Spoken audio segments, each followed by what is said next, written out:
ina maalin walba bariis iyo baasto cuntaa ma ilaa idin qadray wararagoo kaalay bal karsada wax yar oo aad macaan badan waaye waa ceesh yar iyo suqaar hilibku waa keena suqaar camal u sameeyay laakiin waa hilib shiidan waxa ku soo darsaday toon cusbo xawaajiga wax yar oo hilibka loogu talagalay wax yar oo filfil wax yar soya sauce intaasoo kaliya u baahan yahay waxa sameynay si fiican isku dhaxgelinay hilibkaaga waa soo kuskuusanaysaa jecesha usoo kuskuuso laakiin ani waxa ka soo dhigaa dhaadheer sidaan oo kaleete kabacdi waxa sameynaa marka soo wada dhameysidaan oo kaleete birtaawada saliid yar soo shubanaa kor iyo hoos ka gadudinaa وصو مركو يسفعني وجدت نروح سمينا بصل يريدس كسر ديجنا أفر حبة بصل سد حبة بصل وحاجة عشها صاجر جراد ذا جعلين طون هرت عنتذا ذهب كديني مرة والبطون في عن لوكوس هالكوس وحاجة عشها استعمال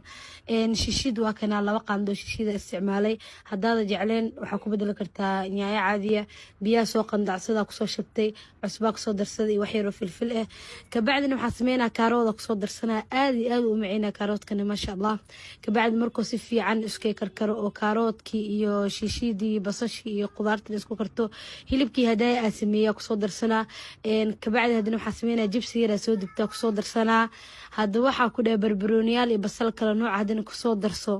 cuntada macaankiisa lagama sheekay karo kasar calayna korka u soo darsaday sidaas ayuu diyaar ku yahay kawarama hadii akeeshan insha Allah fiidiyogeyga follow hadii soo dhaho loofna isaar insha Allah hadwa kana hay ceeshkana meeshan ku soo sameeyay ani badana ceeshka soo sameeyaa TikTok-geygana waa ku jira هذا كيش لكن كنا وين صديقة إن شاء الله سوء جلعينها يسوء معاها كلها لا مش يكيكرو تيمك أو إن شاء الله سبتي سوما عاشوراء هل حسوسيو إن شاء الله خير كن الناس كحسوسنا ميشان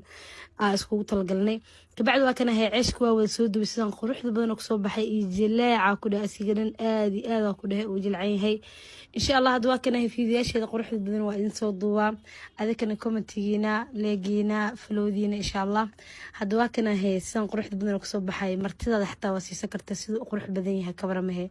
يا من لا يشكي كريم عن كيسة أدواك ساهينو السلام عليكم ورحمة الله وبركاته.